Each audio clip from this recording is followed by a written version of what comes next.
Mixed martial arts is a game of theatrics. Those who foster personas both in and out of the octagon and back up their fiery words are rewarded with glory and gold. F you. F you. I don't give a what you say, motherfucker. He's got the chain. He's out. He's done it. Heroes and villains, good versus evil. The fight game's lines are ever blurry, and those who stray further onto either side can be respected or despised. I'm here to guide you through the most hated and loved UFC fighters. All I ask is that you perhaps consider subscribing to the channel below.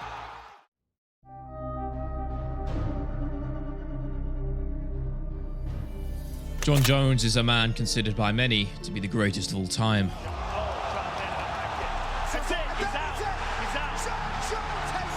But upon every legendary accolade gained, love from the fans achieved, he is the one to throw it all away. A laundry list of incidents inside and out of the cage has his legacy smeared, a reputation tarnished. In the morally ambiguous world of MMA, some may say such transgressions are wholly irrelevant, and that the art of war is the only thing that matters. But for many, he is a man too far gone, his steroid incidents branding him as a cheat forever.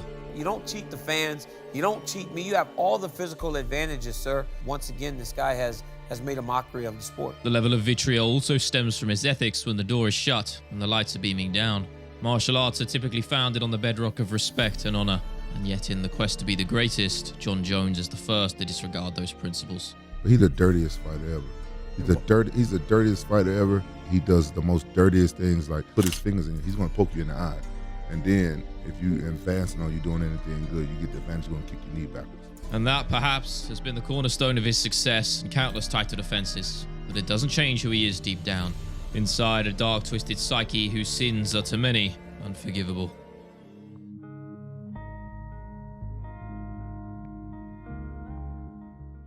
The high bar set by the once-loved Irishman is one that even through careful deliberation and planning, the UFC top brass has failed to match. It is all over.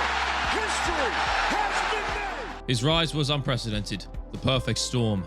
But now, after a sea of failed previous attempts, they finally have someone to match his star power, and perhaps even legacy.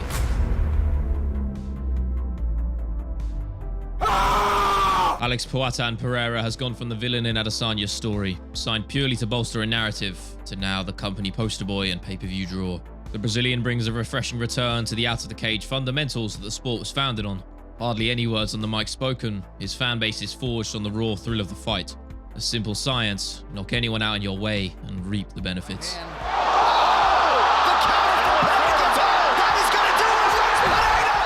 Now part of the rare two-weight championship crowd, it's an admirable accolade, no doubt, but to do so in just 2.5 years is simply unheard of. And it's that very activity that has garnered his praise and a sea of followers, the will to fight anyone, anytime, any place, and anywhere.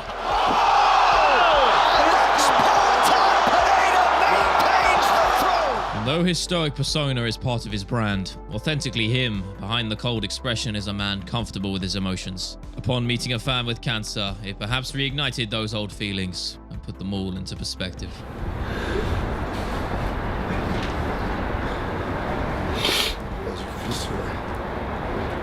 Can I give you a hug? Thank you so much. Each fighter's story on the grand scale is fleeting.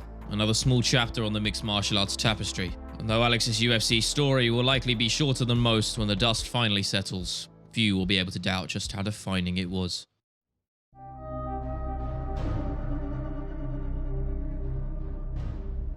Conor McGregor once upon a time would have graced the hallowed side of this list, but MMA is a turbulent game in which public opinion changes on a dime. And ever since that grand peak was reached near a decade ago, The new, undisputed featherweight champion of the world, Conor McGregor. the general feeling towards the notorious has been one of gradual disappointment.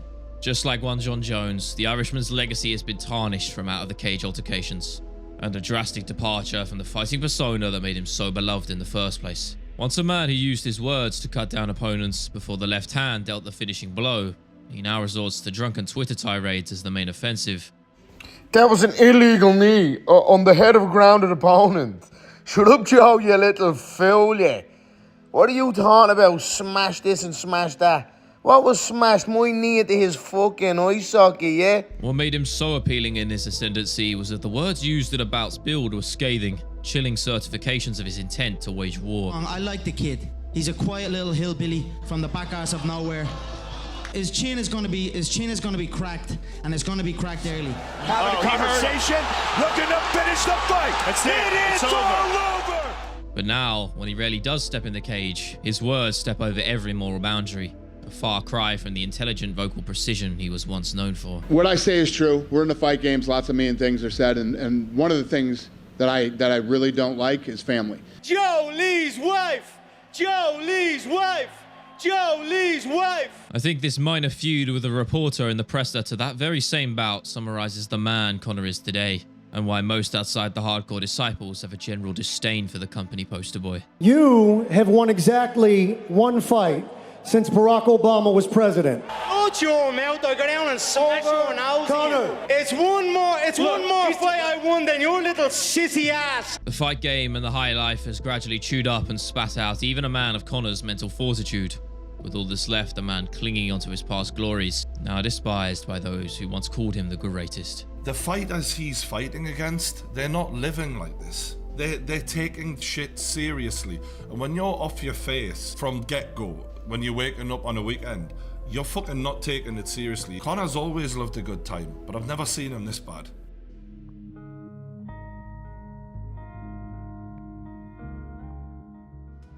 The antithesis to Conor and his once adversary inside of the cage, Max blessed Holloway has come leaps and bounds since they dueled in that octagon so long ago. It's fair to say that he has even surpassed the Irishman's legacy on a fan and fighting front.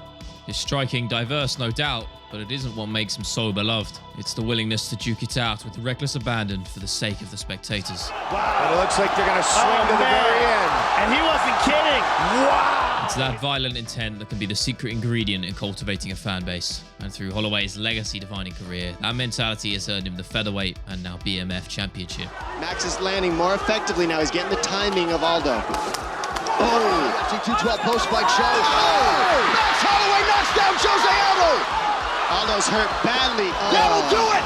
Max Holloway. Violence personified inside of the cage, but the opposite outside, a personality that can only be described as infectious. His choice to be positive through the highs and lows is a rare change of pace in a game full of charlatans and frauds. You believe you can beat me?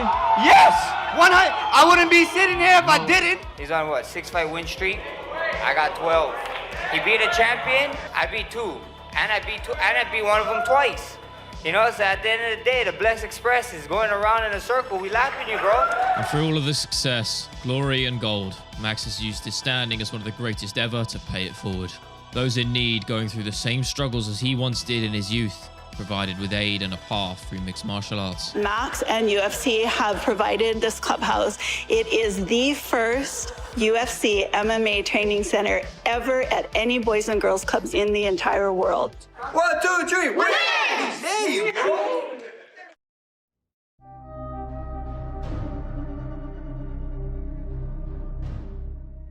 In the modern fight game, the gladiators are more than just fighters. They are heroes and villains, rises and falls.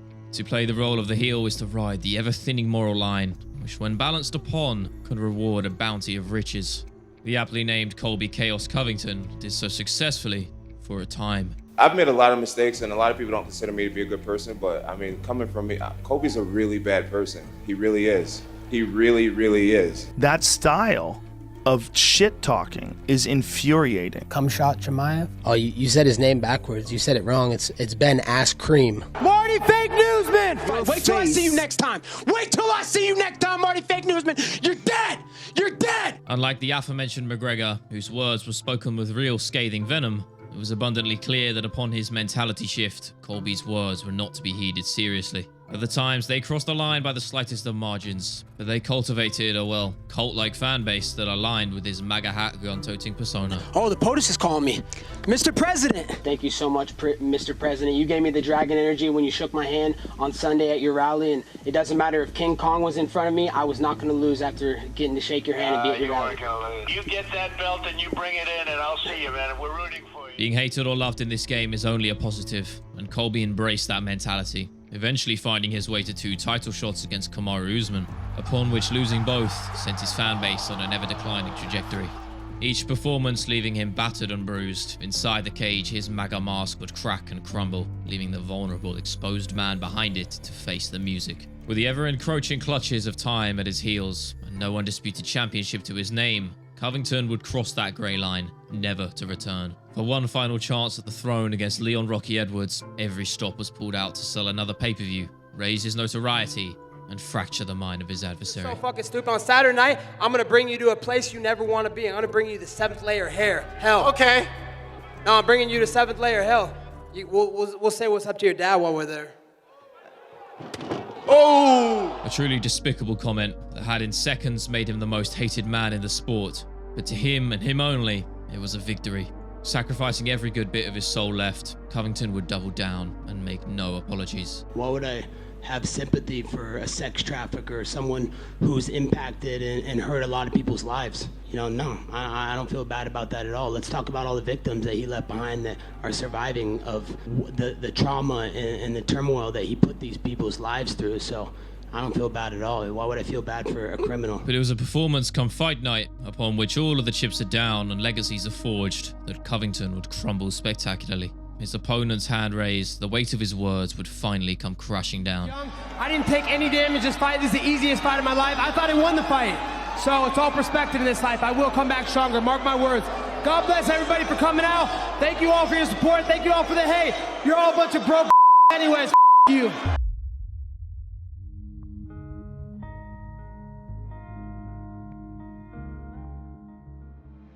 Alexander Volkanovski once shared the same stage with the Agent of Chaos. Sounds like something a nerd or a virgin would do. Nothing wrong with being a virgin and a nerd. But he would follow a different path, one that led to not just money and fame, but a previously uncharted legacy in the featherweight division, and a passionate fan base to boot. Though he no longer lays claim to the featherweight throne, and failed in his attempts to join the double championship crowd, Volk still remains one of the beloved, simply for being that damn good. That's the bottom line. He stung him with that left hand and a right. And still! Just like the aforementioned Pereira, he is a man willing to drop everything in order to live up to his nickname, even if the risk outweighs the reward. That sadly would be the beginning of the end for his time at the top. The accumulated damage taken against Makhachev starting an unforeseen decline. But to the fans, the level of respect held for the Australian was forever encased in stone. And even in the wake of those losses, where many would falter, crumble, show their true vitriolic nature, Volkanovski remains the bastion of respect and good faith, giving an insight into a man in tune with his psyche and emotions. I was struggling a little bit, not fighting, doing my head in, I don't know how, everything's fine, I've got a beautiful family. It really is hard for athletes, sorry. I never thought I'd struggle with it, but I mean, like, for some reason, when I wasn't fighting or in camp, sorry. Yes, he hurts. He feels the pain of loss, but that's why myself and millions of others love the man.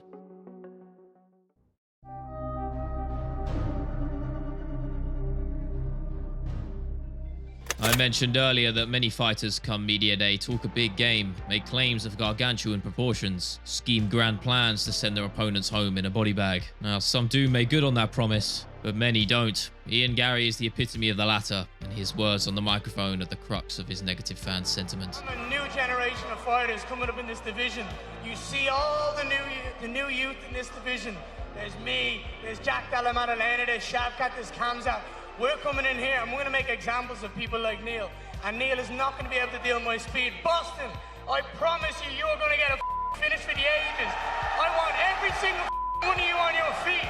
And I'm going to show you that the Irish are back. There is nothing wrong with putting on a disciplined performance for the sake of preserving a legacy, but claiming to do the opposite so vehemently beforehand is asking for backlash. For Ian Garry, that is a familiar tale. Take his skirmishes with Jeff Neal, the tenacious Neil Magny, and now most recently, and perhaps the most egregious example, his win over Michael Venom Page. Michael has an incredible skill set. His striking is world class and we all know this. But I've said it. So am I. It's my job to go out there and prove that I'm younger, I'm faster, I'm more talented, more technical, and there's a reason why I'm hyped as one of the best prospects this sport's ever seen. Outgunned and outmatched on the feet, Garry, to his credit, adapted in the quest for victory, as the best fighters do. But it wasn't the show-stopping performance he claimed it would be, and nor did the fans expect it so. He was now the boy who cried wolf, a tale all too familiar, And yet Garry would make no apologies, no revisions, rather double down on his words. How many calf kicks do you see me throw? And I will say this now, the two single greatest people in the world that have calf kicks are me and Alex Pereira. 26 years of age, undefeated, breaking records. Whether people like it or not, I'm out here doing my thing and it makes me happy and it puts a smile on my face. The Conor clone's sentiment remains impossible to shake. And in truth, he is a man who has been despised by many since his arrival. But Garry embraces that fact, perhaps tactically. Taking up the mantle of the notorious before him, his bravado and methods of psychological warfare have only further fostered the negativity. But just like Conor, many argue that he has overstepped the mark on a few occasions. Who's that fine gentleman on the t-shirt? I mean, that's my ex-opponent and he had a nice mugshot. You can't have a mugshot and fight me and me not take advantage of it. It's just like, it's everything. I'm going to get in your head, I'm going to play some games, I'm going to have some fun and build up a fight. I'm going to do it my way. I've told you this. You felt like he had crossed the line with that? Yeah, a little bit. I mean, it wasn't that bad. It was just, like you said, in poor taste. It was some low-class shit. But as the dust settles, the Irishman is a man who remains undefeated, whether people hate him or not, and he remains ever closer to that ultimate prize.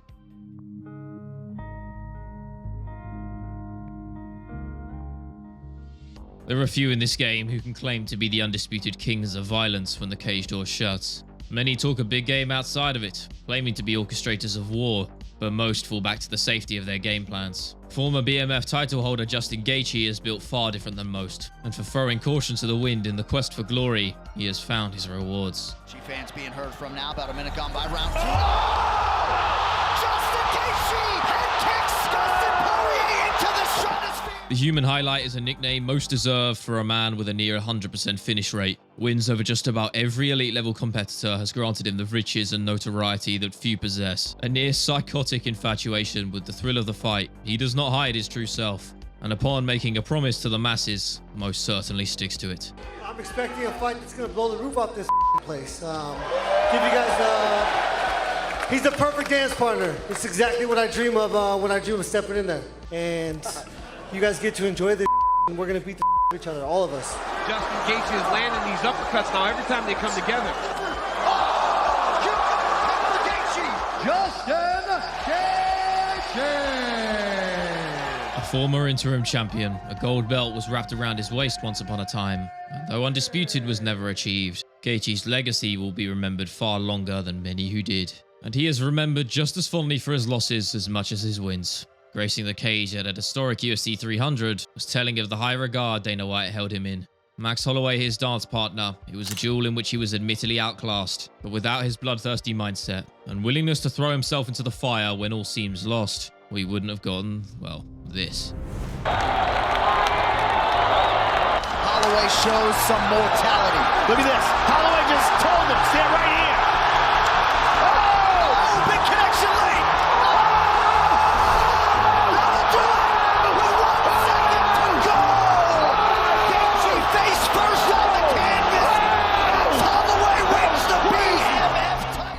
Justin Gaethje is then, now and forever, the undisputed king of violence, the Lord of Blood, and may he never change.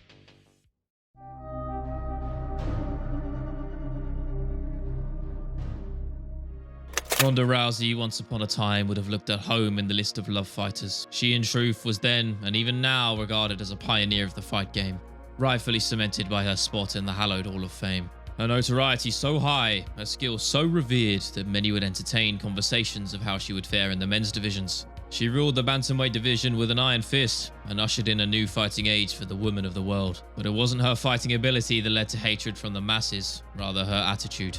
Even the biggest heels of the modern game were able to show respect after a grueling duel. And yet Ronda, most infamously rejecting a handshake from rival Miesha Tate following their second bout. And just as it comes for every gladiator, time and the ever-improving standard of women's MMA had finally caught up to her. First, with an infamous scrap against Holly Holm, her shtick in the build-up grew ever more stale. Hey, Ronda, do you think you could beat Holly Holm without using your grappling? Yeah. I think I could beat every girl in my division with one hand. And as for the result, well, I'm sure you know the rest. Those on the bandwagon would quickly jump off. It's a cruel game, and Ronda's house of cards had all but collapsed. Any last shred of dignity left was hanging on, Her refusal to face the public eye, proving that she had lost the mental battle, and leave it to the lioness Amanda Nunes to put any foolish ambitions of a return to rest. Hurt her again. Ronda's in trouble. Nunes She's in trouble, Mike. Over the top. Big trouble. Can't she finish it right here, right now? She's walking Ronda down. She tagged her again. Over and over. It's it. It's over. Just like that. Ronda Rousey's downfall and hatred from the fans may be unjust in comparison to others on this list, but she in many ways made her own fate. A cruel reminder of just how unforgiving the world of combat sports can be if you aren't strong enough to withstand its clutches.